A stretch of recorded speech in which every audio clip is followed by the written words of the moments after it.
Бүгін сіздермен биллинг и платежи бөлімін өтетін боламыз. Рекламный аккаунтқа, яғни карта тіркеуді үйренеміз. Ол үшін міне біз мына жерде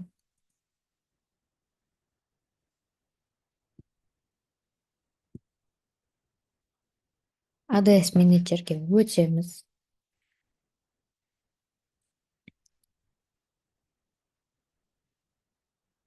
ADS менеджерге өткен уақытта міне мына жерге өтеміз де осы жерден мысалы настройкасына өтсеңіз болады. Болмаса мына жерде міне все инструменты деген бөлімге басамыз. Осы жерде выставление счетов и оплата деген бұл осы биллинг бөлімі.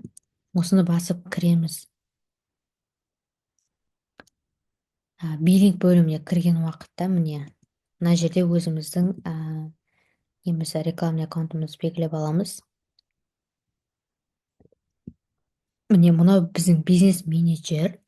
Біз мына жерде міне бизнес менеджердің ішіндегі рекламный аккаунтқа карта жалғаймыз. Сол үшін міне осылай міне белгілеп аламыз рекламный аккаунтымызды. Одан кейін міне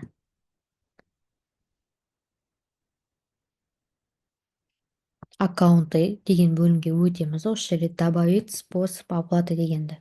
Жоқ, міне мына біздің рекламный аккаунттарымыз.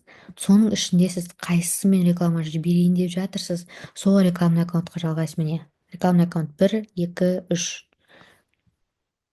Добавить способ оплаты. Міне дебетовая или кредитная карта дегенді белгілейміз. Далее осы жерге өзіміздің аты жөнімізді бір ескеретін жағдай, клиенттің сіздер 1 апталық, 2 апталық клиенттермен жұмыс жасайтын болсаңыздар, ол клиенттердің рекламаның ақшасын өздеріңізге аудартып алып, өз карталарыңыздан төлеулеріңіз керек. Себебі кей клиенттер болады, апата интернетті жауып қойып, ақша төлемей кететін клиенттер болады. Ал уже сізде айлық проект, стабильный ай сайын сізбен ғана жұмыс жасайтын сондай проекттер болса, сондай бизнес иелерінің карталарын тіркеп қоясыз. Олар уже сенімді болады да. Мына жерге міне барлығын дұрыс толтыруымыз керек. И Каспиде апанта интернет бөлімі ашық болу керек. Осы жерде міне жазамыз. Мен өзімдікін жазып көрсетіп жатырмын. Сіздер де осылай өздеріңіздің тіркеп үйренесіздер. 70-48.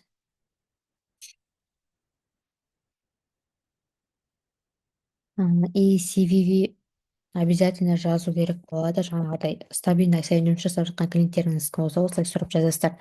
Жаңағыдай 1 апталық, 2 апталық клиенттер болса, жаңағыдай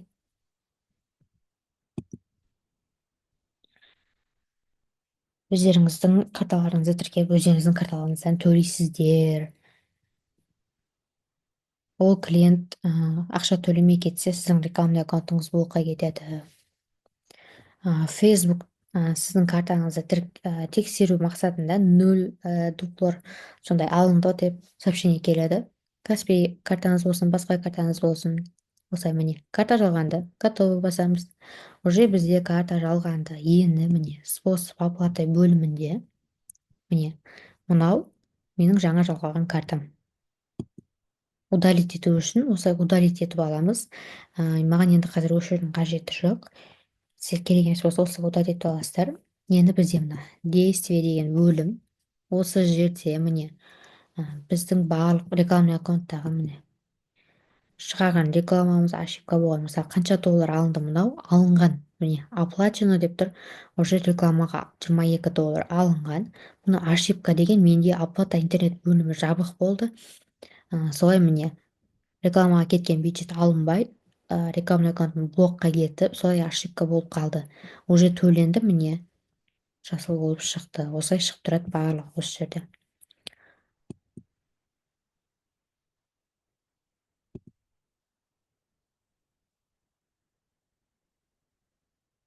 Осы жерде мысалы мына жерден рекламный аккаунттарыңызды белгілеп, осылай көріп алсаңыздар болады.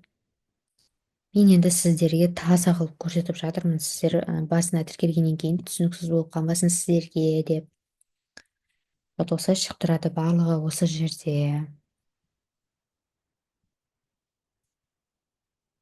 Егерде болады клиенттер, мысалы аппарат интернет ашық тұр деп алдап отыратын клиенттер болады. Вот соларды толық көргілеріңіз келсе мына осы кнопканы басып өтесіздер.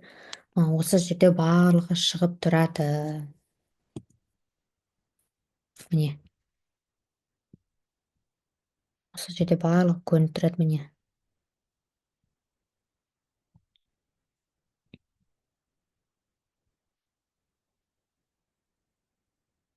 Осымен біздің биллинг бөлімі аяқталды. Осымен осылай карта жалғайсыздар. Рекламаға бюджет алынатын болады. Сол үшін міндетті түрде карта жалғау керек.